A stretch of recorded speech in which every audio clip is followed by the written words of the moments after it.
I always believed that life was a series of experiences, and I was determined to explore every facet of it.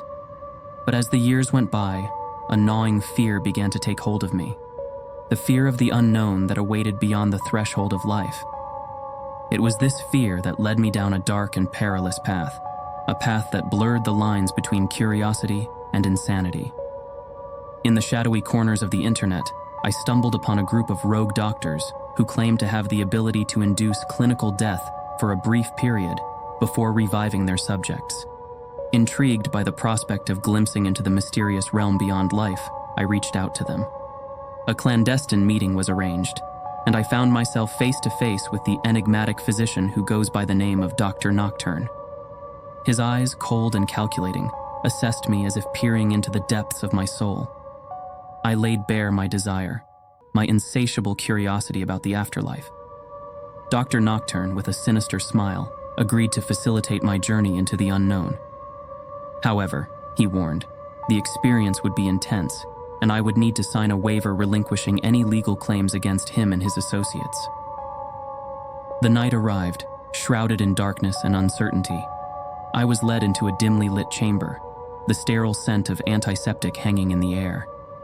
Dr. Nocturne and his team of ethically challenged physicians surrounded me, their faces obscured by surgical masks. I lay on a cold metallic table, my pulse quickening as the gravity of my decision pressed down on me.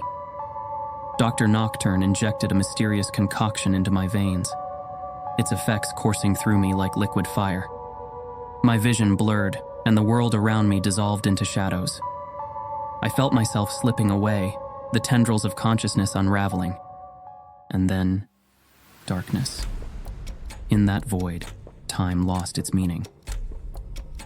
I was adrift in a sea of nothingness, a realm untouched by the passage of seconds and minutes. The silence was deafening, and the absence of sensory input left me suspended in an abyss of emptiness. But the void was not empty for long. Shapes began to materialize, grotesque and nightmarish. Twisted forms danced on the periphery of my consciousness, their malevolent whispers echoing through the emptiness.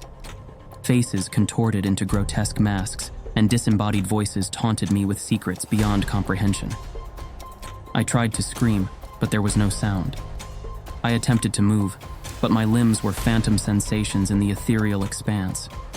Panic gripped me, a visceral fear that transcended the boundaries of mortal terror. It was a place where time itself had unraveled, and I was left to confront the demons of my own subconscious. As the horrors unfolded, I yearned for the sanctuary of life. I longed for the familiar embrace of reality, no matter how mundane or ordinary. But the darkness persisted, unyielding and oppressive, stretching on for an eternity that defied reason. And then, like a sudden jolt, awareness returned. I gasped for breath, my body convulsing as the world rushed back in a torrent of sensations. The sterile scent of the chamber, the cold metal beneath me. They became anchors tethering me to the realm of the living. Dr. Nocturne and his masked accomplices loomed over me, their expressions unreadable. A minute, they assured me, had passed, a mere 60 seconds in the grand tapestry of time. But what they failed to grasp was that within that fleeting minute, I had endured an eternity of nightmares. I stumbled out of the chamber, shaken and pale. The air tasted sweet, and the flickering lights seemed to offer a comforting embrace. I had glimpsed into the abyss, stared into the void, and returned with the scars of an ordeal that transcended mortal comprehension. In the days that followed, the horrors of my journey lingered like a specter in the recesses of my mind. Nightmares haunted my sleep, and I found solace only in the harsh light of day.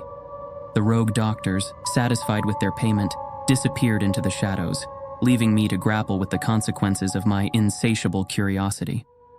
I became a recluse, haunted by the memories of that minute of death that felt like an eternity. The line between the living and the dead had blurred, and the shadows that danced at the edge of my vision seemed to mock my fragile sanity. I questioned the nature of existence, wondering if I had glimpsed a truth that should remain forever concealed. As the days turned into weeks, I began to notice subtle changes within myself. Time seemed to warp around me, moments stretching and compressing in unpredictable patterns. Reality itself became a malleable construct, and I found myself questioning the authenticity of the world I inhabited.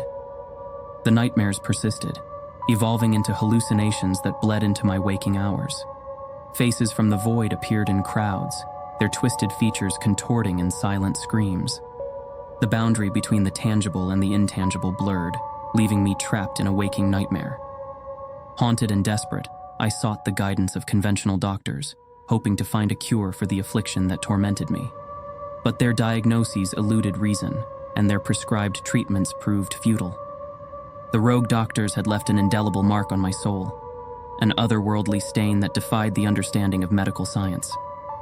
In the depths of my despair, a realization dawned upon me. I had ventured too close to the edge of the abyss, peering into the fate that awaited me in the afterlife. The rogue doctors had offered a glimpse into the unknown, but in doing so, they had unraveled the fabric of my sanity. As I pen these words, I exist in a liminal space between the living and the dead. The horrors that I witnessed in that minute of death continue to haunt me, their echoes resonating through the corridors of my mind. I am a prisoner of my own curiosity, condemned to navigate the twisted labyrinth of my fractured psyche. In the end, I am left to ponder the cost of my journey, a journey that sought to defy the boundaries of mortality, but instead plunged me into a nightmare from which there is no escape. The rogue doctors may have offered the key to unlock the mysteries of life and death, but they failed to warn me of the price that would be exacted from my very soul. And now, as I drift between the realms, I am left to wonder if the pursuit of the unknown was worth the sacrifice of my sanity.